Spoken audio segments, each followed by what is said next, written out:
Deuxième journée mondiale de l'enfant africain qui sera célébrée dimanche. Cette année, c'est la ville de Kaolack qui accueille la cérémonie officielle, une journée qui sera cette fois-ci consacrée à la sensibilisation contre les pratiques sociales et culturelles néfastes pour les enfants. Nous sommes d'ailleurs avec le chef de la section protection des droits de l'enfant à l'UNICEF. Bonsoir Jean Libye. Bonsoir Monsieur Sall, c'est un plaisir d'être avec vous. C'est un plaisir aussi de vous recevoir. D'abord, quelles sont les coutumes en Afrique les plus récurrentes et qui sont néfastes pour les enfants? Alors l'Afrique est encore très en retard par rapport à certaines et soumise à certaines pratiques extrêmement néfastes, surtout pour les filles. Vous savez qu'au Sénégal encore, l'excision est pratiquée dans de nombreuses régions. Il y a aussi le mariage précoce. Nous savons que, grâce à une étude qui a été conduite en 2011, nous savons que l'âge moyen du mariage au Sénégal est de 19 ans, ce qui veut dire que beaucoup de jeunes filles sont mariées bien plus tôt. Il y a aussi le travail des enfants. Un enfant sur 5 travaille encore au Sénégal. Et puis, il y a aussi la mendicité des enfants. Beaucoup d'entre vous la voient souvent à Dakar ou dans les grandes villes de province. Alors, d'abord, cette mendicité que vous évoquez, on n'a pas senti l'UNICEF dans le débat qu'il y a eu ces derniers temps avec...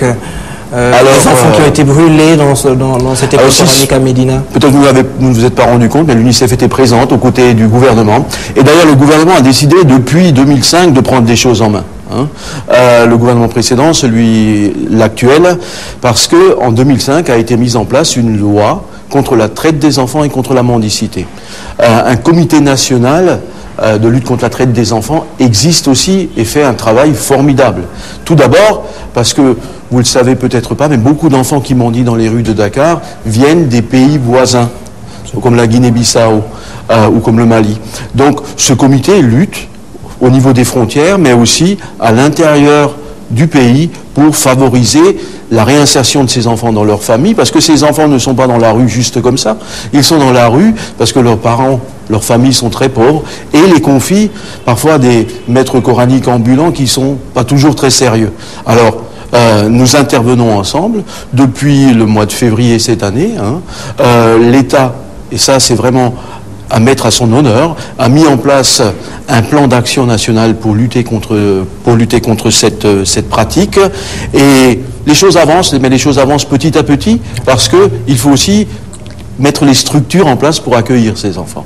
D'accord. Et comment est-ce que vous appuyez l'État qui a mis en place notamment un programme pour moderniser les daras? Exactement, l'État a un programme pour moderniser les daras, l'État a aussi un programme pour encadrer les daras, l'État a un programme aussi au niveau de l'inspection des daras au ministère de l'Éducation nationale. Et vous appuyez ces programmes? Nous appuyons ces programmes pour améliorer les curriculums des daras, pour que les enfants y apprennent quelque chose et puissent ensuite entrer dans la vie active avec un bagage suffisant. Alors dans ces milieux, les communautés où ces pratiques culturelles et sociales néfastes sont difficiles à enlever, quels sont les arguments que vous leur donnez pour essayer de les convaincre à arrêter? Alors le ministère de la Famille s'occupe depuis plus de 10 ans de ces problèmes, en particulier du problème de l'excision et du problème du mariage précoce. Nous savons que la tendance est maintenant à la baisse par rapport à l'excision. Durant les 10 dernières années, le taux a baissé de 2% au niveau national. C'est important parce que c'est une pratique sociale. Pour changer une pratique sociale, il faut du temps. Souvent, on pensait qu'une fille qui n'est pas excisée ne peut pas être mariée parce qu'il y avait la demande du mari que la fille soit excisée. Donc, ça change progressivement. En 1999, l'État du Sénégal a pris l'engagement dans une loi d'arrêter l'excision, a pris un engagement aussi qu'en 2015, il n'y aurait plus d'excision au Sénégal. C'est très important comme engagement. Dans tout le pays, le ministère de la Famille, avec des ONG, a pris en main les choses, en faisant des sensibilisations dans les villages, dans les communautés. D'ailleurs, à Kolda, dimanche, 234 communautés vont proclamer l'abandon de l'excision.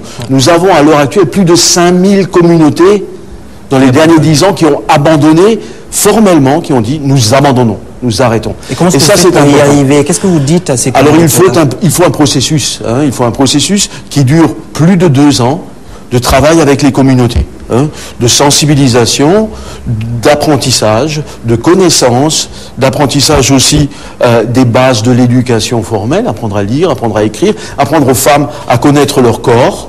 Et tout ça, c'est important. Et l'ensemble va favoriser le changement social. Et ça, c'est concernant l'excision. Est-ce qu'il y a d'autres pratiques néfastes Concernant le travail, par exemple, ce sont les familles très pauvres qui envoient leurs enfants travailler. Et c'est pourquoi, vous l'avez entendu, le gouvernement est en train de mettre en place un programme de bourse familiale pour les familles les plus pauvres. Nous sommes en train d'aider énormément d'écoles à recevoir les enfants des familles les plus pauvres.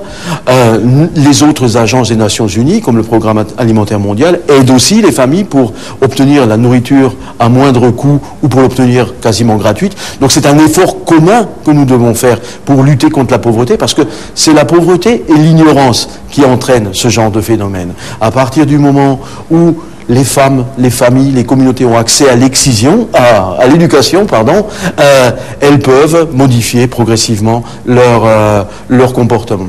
Et nous savons, au niveau mondial, à l'UNICEF, qu'une femme éduquée va changer la communauté, va changer sa famille. Donc, nous devons tous être ensemble pour l'éducation des filles. Et d'ailleurs, la semaine dernière, il y a encore eu un séminaire sur les écoles amies des filles. Les écoles doivent accueillir, les filles à bras ouverts, afin qu'elles puissent avoir accès à l'éducation. Et ce sont les femmes qui aident à changer. Ensuite, les femmes éduquées qui aident à changer le monde.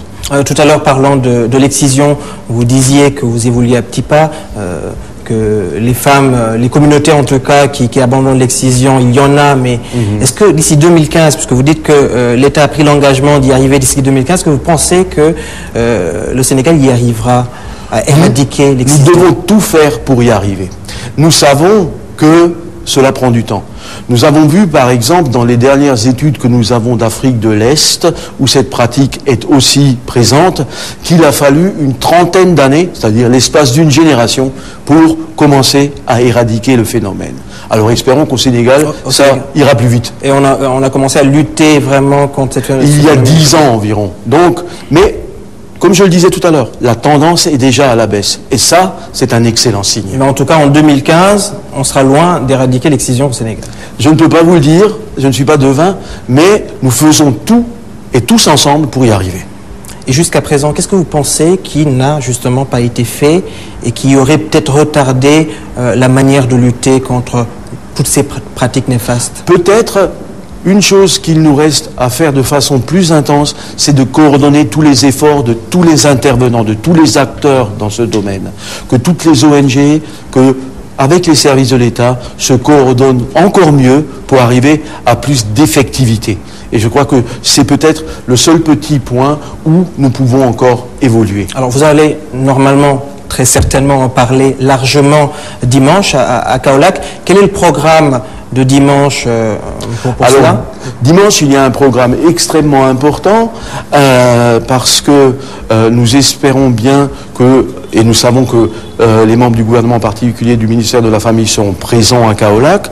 Il s'agit de lancer des messages extrêmement importants à la population du Sénégal pour dire que ces pratiques néfastes ne sont non seulement pas bonnes pour la santé, mais aussi ont un coût énorme par rapport aux soins de santé, à l'économie nationale. Beaucoup de femmes ont des complications suite à l'excision, en particulier après les accouchements. Beaucoup de femmes ont des fistules obstétricales. Exactement, du fait de cette excision. Donc, une mauvaise pratique entraîne non seulement un mal-être de la femme, mais aussi des coûts supplémentaires pour les services de santé, pour les services de l'État. D'autre part, nous allons lancer un appel aussi pour l'éducation des filles encore. Il reste encore une différence importante, quasiment de 20 points, entre le nombre de garçons qui vont à l'école et le nombre de filles. Donc, il faut que les filles continuent à aller à l'école.